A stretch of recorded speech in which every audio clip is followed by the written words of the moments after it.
I gave up too much too early in my business. 90 to 95% failures are due to bad finance management. When this independent director concept has come in, I think they should be empowered with finance management skills, otherwise they will not be able to perform their role effectively. Normally people realize they are in trouble, companies are in trouble when troubles already reach neck deep. Single biggest reason that gets companies into trouble or for business failure, that is the use of short-term money for long-term purposes. The important question to be answered is, if your business cannot generate even sufficient returns to meet the cost of debt, then you say, I will use equity. I think that business should not be started. Promoters very often focus too much on the top line and forget that business is not about top line, it's about bottom line. So unless there is continuous upgradation of what you have learned, one would become irrelevant very, very soon. How come companies don't understand this? And another question that comes is, why did my chartered accountant not tell me about it?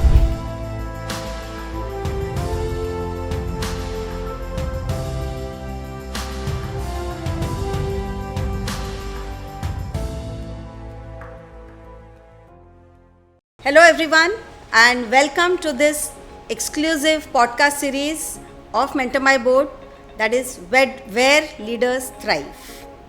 And today we have our special guest, Dr. Anil Lamba.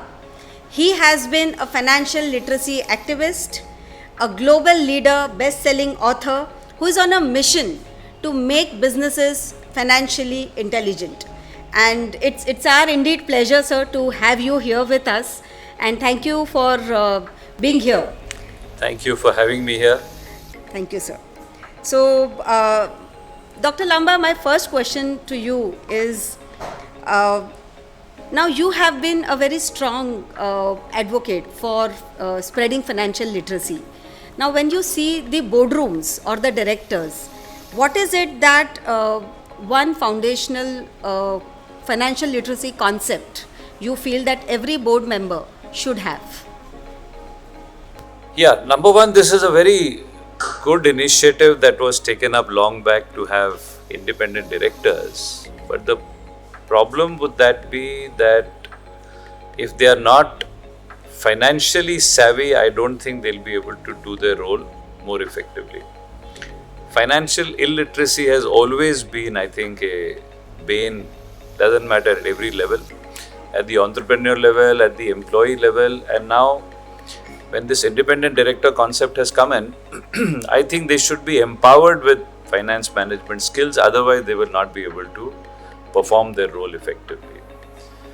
Now, what are those finance management skills? I think that can take days to explain, but at least a complete familiarity with the financial statements, with balance sheets, with profit loss accounts. My experiences amongst the most experienced people also, this is lacking. So therefore, organizations like yours are doing a wonderful job. You're filling in the gaps between what is required and what exists. Absolutely. Thank you so much, sir. This also brings me to another question, that could you identify certain specific financial matrices or indicators that the board members should prioritize while they ensure that they are making the informed decisions? So when we speak about the financial statements, the balance sheet, P&L, are there any matrices which you very prominently will be able to speak that these are the areas? Many metrics are there. So number one, those will only make sense if when you look at these statements, you can make sense out of them. So ability to read, interpret numbers. As directors, they must, I think, keep a hawk's eye on a few numbers in your balance sheet and profit loss account, so that problems can be nipped in the bud. Normally people realize they are in trouble, companies are in trouble when troubles already reach neck deep. I think one of the tricks is to be able to preempt, see the signs before it becomes chronic. And one of the most important things, I think, is the utilization of money. If I have to give you one single biggest reason that gets companies into trouble or for business failure, That is the use of short-term money for long-term purposes. Right. I would not be wrong if I pick up 10 failed businesses, probably 8 of them would have failed because they are guilty of having used short-term money for long-term purposes. So this kind of a thing to monitor, to regularly generate financial statement, to regularly monitor the ratios, keep tabs on this, keep questioning, because these things are easy to say but not very easy to implement. Absolutely. So you don't come to know, there's money in the bank, there's a need for money. Will you spend or will you not spend? If you need it, of course you'll spend. But do you know where that money has come from? How much of it is long term? How much of it is short term? Where are you utilizing? So these are the things that independent directors can play a very important role in, particularly those who happen to be in the Audit and Accounts Committee. Absolutely. And I think today, being on the audit committee as a chair or as a member is definitely a very, very critical thing. Oh, yes, absolutely. And especially when the audit committee chair, and I remember there is the institution now which has been investigating on the frauds, and especially the chartered accountants, they also have started now reaching out to the audit committee chairs to seek, the True. clarifications if some things are not right. So those board members who are in the Audit Committee, they have to be completely well versed with financial statement, but even those who are not, I think to perform their role well, to ask the right questions, to monitor the right thing, financial literacy is one thing that has to go across at every level. Absolutely. And even more important at the board level. Right, right. So coming to the promoters and founders about the strategic decision making, definitely independent directors have to be vigilant, but when we speak about the promoters and founders, what has been your experience, especially the mid-sized businesses or the growing businesses? See, among the more important decisions to be taken is how to finance your businesses. A promoter sets up a business, question is where will the money come from? And again, one very big misconception exists about debt and equity. And I think the biggest mistake a promoter makes is when they think that equity is free money and debt is the one that has a cost. I mean, there are companies which have gone under because they were over leveraged, but I think leveraging has a very important role to play. Your success can also depend upon intelligent leveraging. If you take loans and if you can't even generate a return which is even equal to the cost of capital, and then you say, I got into trouble because I borrowed money, that's ridiculous. But the important question to be answered is, if your business cannot generate even sufficient returns to meet the cost of debt, then you say, I will use equity. I think that business should not be started, because if it can't afford the cost of debt, it certainly can't afford the cost of equity. According to me, equity is far more expensive as compared to debt. So problems for promoters start at the inception level. And then, of course, after that, the same things about managing and which money should go where and short term for long term. Then promoters very often focus too much on the top line and forget that business is not about top line, it's about bottom line. Right. So there are many such things. Absolutely. We can sit here for the whole day and discuss things. Absolutely. And I think you very rightly said about the top line and the bottom line. And I think that is where in the startup race especially, a lot of startups have, looking in the focus of the top line, there has been a complete mess at the bottom line. So can you share some thoughts on or some experience which you might have seen with some of the startups? No, I completely agree. If your focus is all top line driven, and startups are in fact the bigger culprits for having spread that notion. The few startups who were very heavily funded or who were into an area where profit they thought is not, or the funders thought profit is not that important. More important is generating volumes, generating footfalls, generating eyeballs. And they had godfathers to support them. But somebody watching them thinks that's the way the business is run. So the message given to other startup founders is wrong. So consequently, many startups think business is only about top line. And by the time they realize that that's not the case, it becomes too late. So Dr. Lamba, when we speak about the startups, I have a very, very important question for you. There are two types of startups, I broadly understand. One is the startup which is not funded and the bootstrap, and one is the startup which is the funded startup. So what would be your piece of advice for the startups which are not funded and then which are funded? Number one, I think have a huge respect for those who are bootstrapped. And I think if you can run your business without external funding, that is the best. Funders extract their pound of flesh, and the earlier the funder is, the bigger the price that you pay for it. I think some of the most successful business people today who were startups at one time, when they talk about their biggest regret in life, they say, you know what I regret the most is I gave up too much too early in my business. Because maybe the first person who finances maybe put in a small amount like 10 and 20 lakhs and ask you for 30-40% of the stake, and in this desperation the startup founder agrees to do that. So first of all, delay your funding as much as you can. Of course, not at the cost of business getting into trouble, but as far as possible you can do it with your own resources, do that. Number two, investors will always be unreasonable in their expectations. If you have confidence in what you are doing, if you hold your guns, there are many investors. Don't get worried, this fellow will back out, what will I do? There will be others who will come in. Provided you are confident of your idea, you are confident of your product. What was the second part of the question? The startups which are funded. Startups which are funded, now the other side, the problem is, hopefully if they're not given up too much stake, but those people sometimes do not understand the value of money. They feel this money is given in order to burn. Certain burning is necessary. But because you start liberally using that money at that stage when you should be jealously guarding it, later on creates a lot of problems for these startups.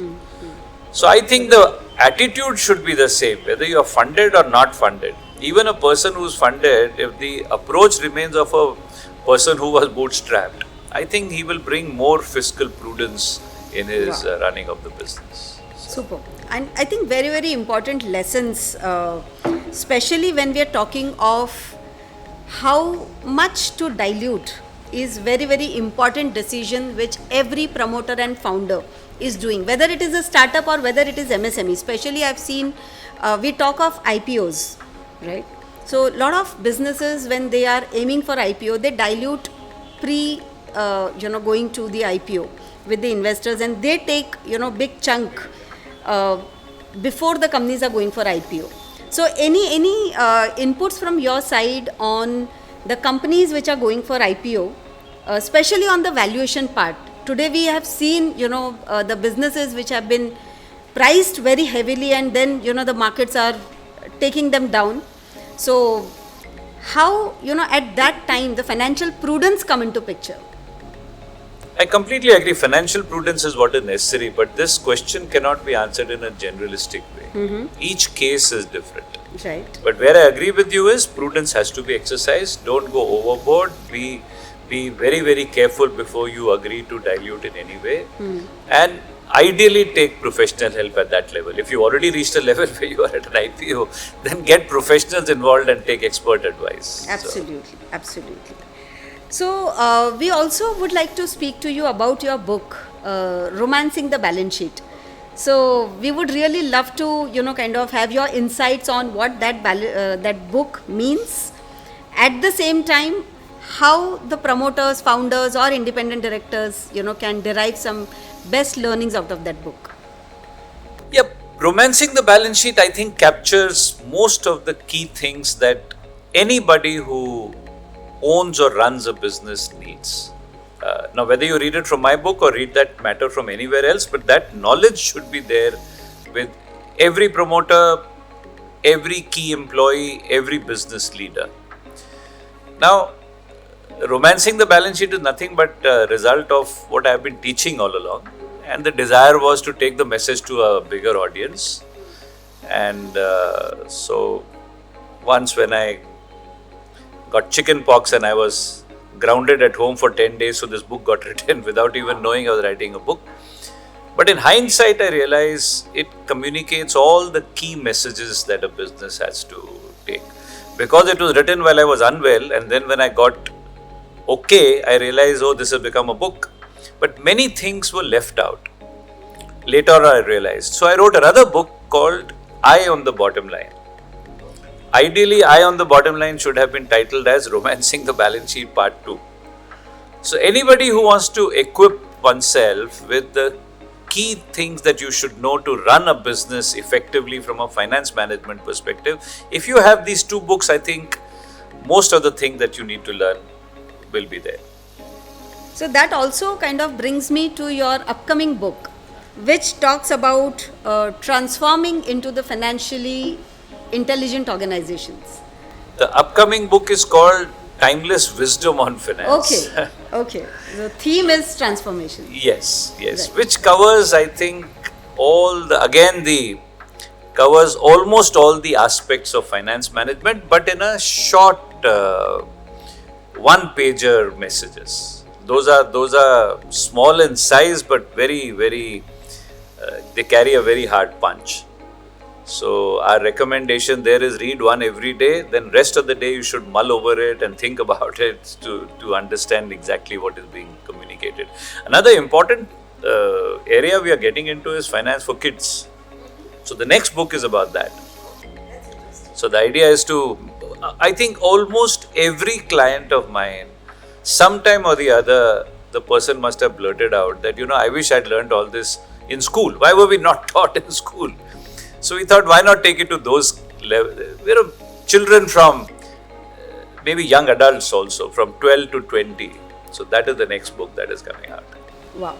In fact, I keep telling my daughter, that you should now start, because she is now 19-year-old. And I keep telling her that this is the perfect time. Yeah, absolutely. That you should now start understanding finance, because she is from the science background. So for them, the finance is not a very, very promising, area to look up to. So thank you so much for highlighting that. And I'm sure for the next generations, the next gen entrepreneurs, next gen leaders in the family businesses, these kind of learnings will be very, very immense. I also would like to kind of, understand one very important thing from you is about a continuous financial learning.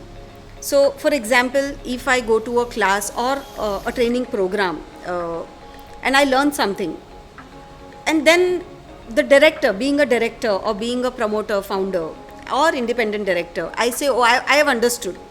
So, does it work, that one-time learning, or how do you speak about importance of continuous learning for the leaders? One is, of course, what you learn, unless you keep refreshing it, it will fade out so soon that it's not funny.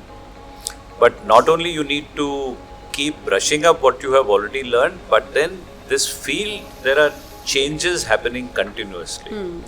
So unless there is continuous upgradation of what you have learned, one would become irrelevant very, very soon. Whatever you learn may become irrelevant very, very soon. So you are absolutely right.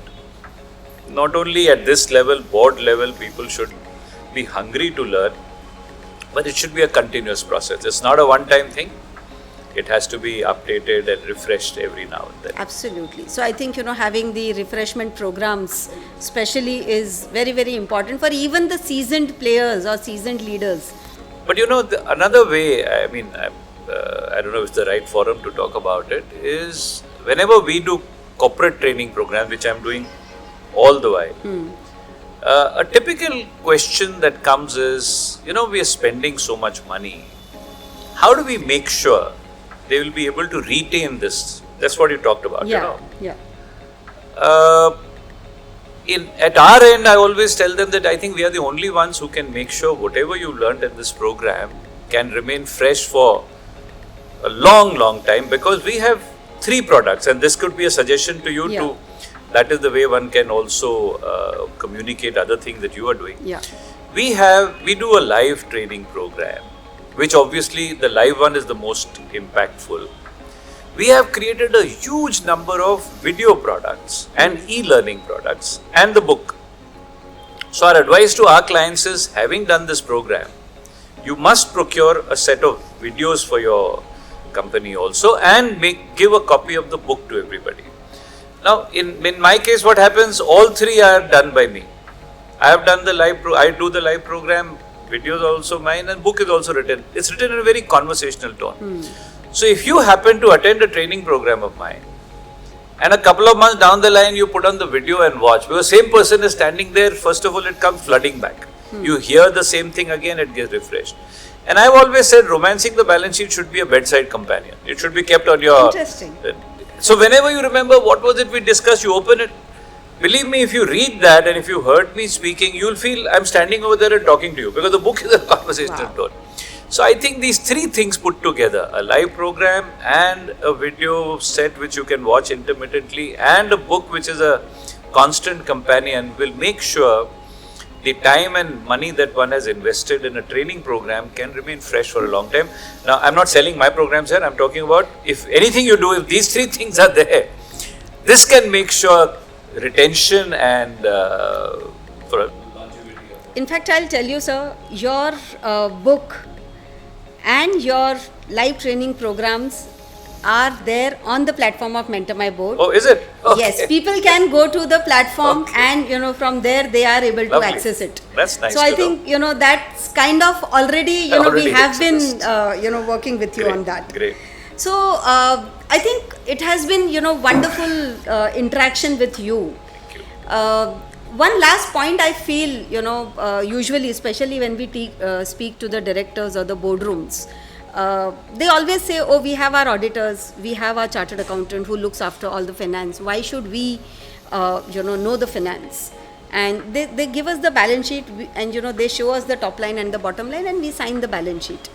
So what will be your message to those promoters who completely... This is a wonderful question. Yeah. I get asked very often. I haven't even begun to mention here the kind of problems companies face because of financial mismanagement. You might be aware that 90 to 95% business failures in the world, 90 to 95% failures are due to bad finance management. And then in our training program, we explain to them how that should not happen, what is good finance management, and I tend to make it little easy when I explain. Now, the typical reaction of let's say a promoter or a director attending this program is, Anil, this is very easy. This is finance actually is a common sense subject. So the reaction is, then how come companies don't understand this? And another question that comes is, why did my chartered accountant not tell me about it? Now the answer there is, what did you hire the CA for? If you hired him to do audit, he will do audit. First of all, he's a very busy man. He's got too much on his plate. He's not going to go out of his way and do an analysis, which needs time.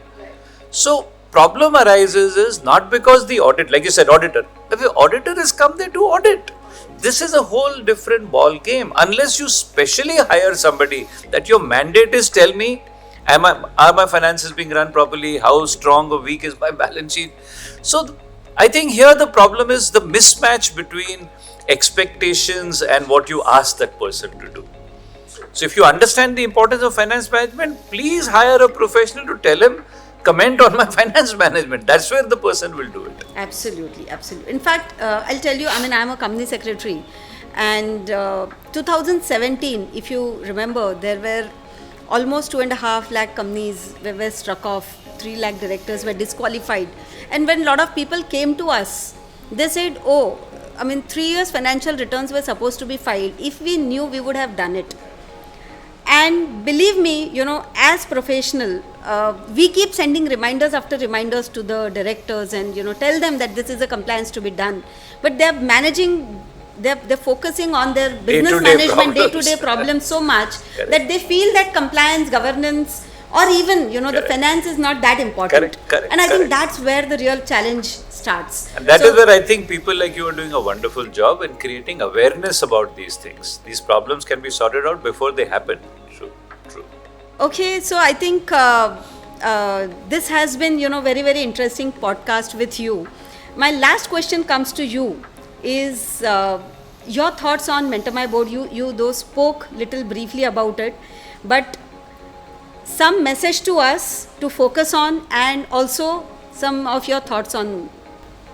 I think Mentor My Board has a very, very important role to play, which you're already playing, because this independent directorship has become so common. Everybody knows. I think every senior person or company functionary I meet who's about to retire, his dream is I must now come on the boards of many companies, but they may not be equipped to play an effective role when they come on the board. So organizations like yours are doing such a wonderful role, wonderful job, that when the government of India introduced the concept of independent director, the purpose will only be served provided these people are qualified, they are trained, which is exactly what you are doing. Right. I think this is a great service to the nation, to the people who will become directors, and to the organizations whose director they will become. So congratulations, continue the great work that you're doing. Thank you so much.